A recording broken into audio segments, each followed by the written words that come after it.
Welcome! In today's guide, I'm going to walk you through how to hide recommendations from X notifications on your lock screen in the X app. If you've ever felt interrupted or distracted by these suggestions popping up when you're simply checking your phone, this quick and easy fix will take care of it for you. Let's go step by step so you can follow along without missing anything. First, go to your phone's settings.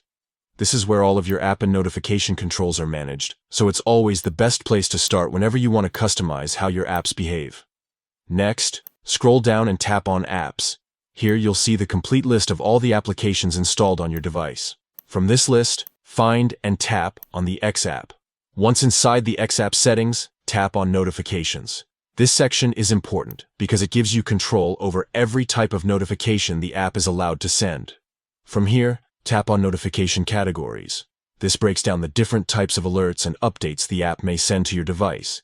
Each category is designed to let you decide what you want to see and what you'd rather block. Now, locate and tap on Recommendations from X. This is the category that pushes content suggestions to your notifications and ultimately shows up on your lock screen. Once you're in that section, tap on Lock Screen.